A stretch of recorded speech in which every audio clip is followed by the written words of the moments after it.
Señal directa. Con su comentario saludamos al maestro Antonio Rocha Santos. ¿Cómo está? Buenas tardes. Buenas tardes, José Ángel. Este día vamos a hablar del agua potable como un servicio público vital. Como todos sabemos, el agua es parte fundamental de la subsistencia humana, toda vez que nuestro organismo requiere cuando menos 2 litros diarios para su adecuado funcionamiento. Para nuestro aseo, higiene personal y la limpieza de nuestras casas, se requieren otras cantidades mayores. Por ello, vamos a comentar lo que el artículo 4 de la Constitución Política Mexicana establece en relación a este derecho fundamental de los mexicanos. Se establece que toda persona tiene el derecho al acceso, disposición y saneamiento de agua para consumo personal y doméstico en forma suficiente, salubre, aceptable y asequible. El Estado garantizará este derecho y la ley definirá las bases, apoyos y modalidades para el acceso y uso equitativo y sustentable de los recursos hídricos, estableciendo de qué manera participa la Federación, los estados y los municipios, así como la participación ciudadana para la consecución de dichos fines. Cuando hablamos de agua salubre, quiere decir que sea agua que proporcione exclusivamente beneficios para la salud. Si ocasiona alguna afectación, si es agua contaminada, entonces es agua insalubre y quiere decir que no es agua potable. Los organismos operadores el agua en las ciudades, en los municipios, tienen la responsabilidad de suministrar agua potable, agua salubre que llegue a los domicilios, agua que sea benéfica para la salud, que no ocasione ninguna afectación a la salud, ni problemas en la piel, ni problemas estomacales, etcétera, que solamente sea agua potable, salubre. Y desde luego el artículo 27 de la Constitución nos habla que la propiedad de las tierras y aguas comprendidas dentro del territorio nacional corresponde originariamente a la nación. Es decir, este recurso tan vital, tan valioso que es el agua, es propiedad de la nación originariamente, y el gobierno federal, a través de la Comisión Nacional del Agua, es el que administra los recursos hídricos. Se otorgan concesiones a los particulares y a los gobiernos municipales para que operen los sistemas de suministro de agua potable, principalmente para el servicio doméstico.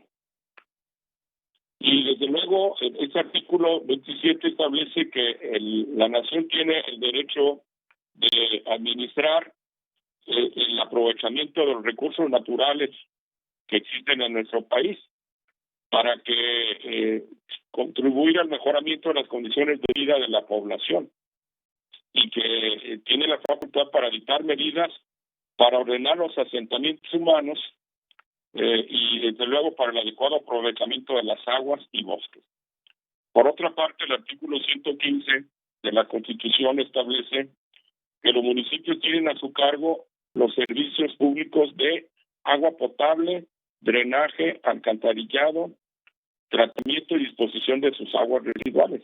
Esto en la fracción tercera, inciso A del artículo 115 constitucional. Otra ley que regula el tema relacionado con las aguas nacionales es precisamente la Ley de Aguas Nacionales. Y esta ley establece que su objeto es la explotación, uso o aprovechamiento de las aguas nacionales, su distribución y control, así como la preservación de su cantidad y calidad.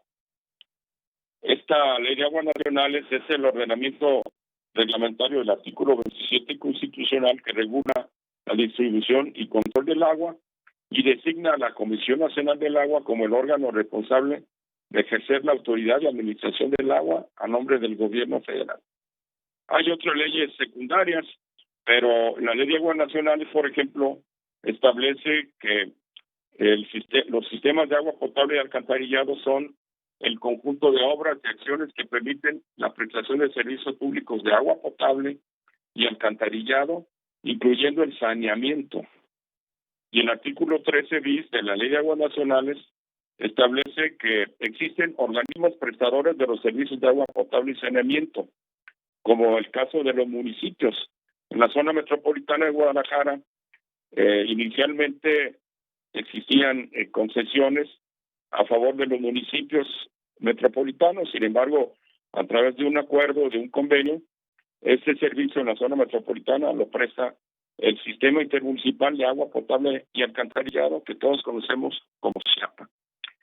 Los usos del agua pueden ser industriales, agrícolas y uso público urbano, es decir, para el consumo doméstico.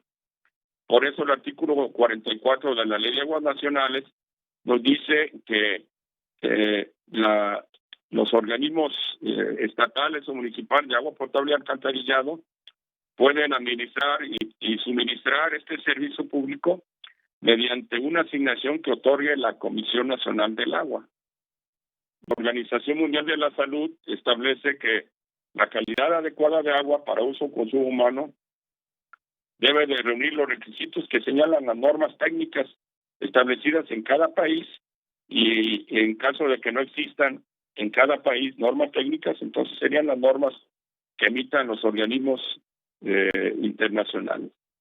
Hay muchos países que tienen estos problemas. Sin embargo, en México existe una estructura adecuada para el suministro adecuado, suficiente y de acuerdo a las normas oficiales mexicanas e internacionales para suministrar agua al servicio doméstico.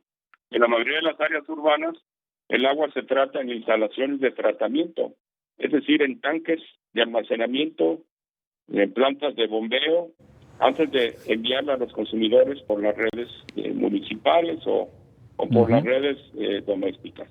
En fin, hay una serie de disposiciones constitucionales e internacionales que son aplicables.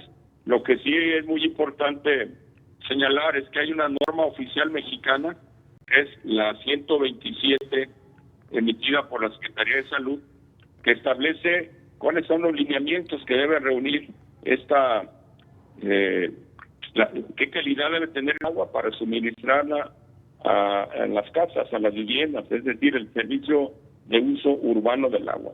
Y la norma oficial mexicana 127, que establece cuáles son los límites máximos permitidos del agua debidamente potabilizada. Todas estas disposiciones deben ser aplicadas, son de observancia general para todos los organismos operadores del agua, como el SIAPA, y pues es necesario que para cumplir con esta norma realicen los adecuados monitoreos, las supervisiones periódicas de la prestación del servicio, no nada más en sus plantas, no nada más en las fuentes de abastecimiento, sino así es, en los puntos finales en donde llega el agua a los servicios domésticos. Por eso es que por higiene y por salud, y porque es nuestro derecho, debemos participar para vigilar que se cumplan estas normas oficiales mexicanas. Así es, maestro. Como siempre, agradecidos. Saludos y nos escuchamos la próxima semana. Muchas gracias.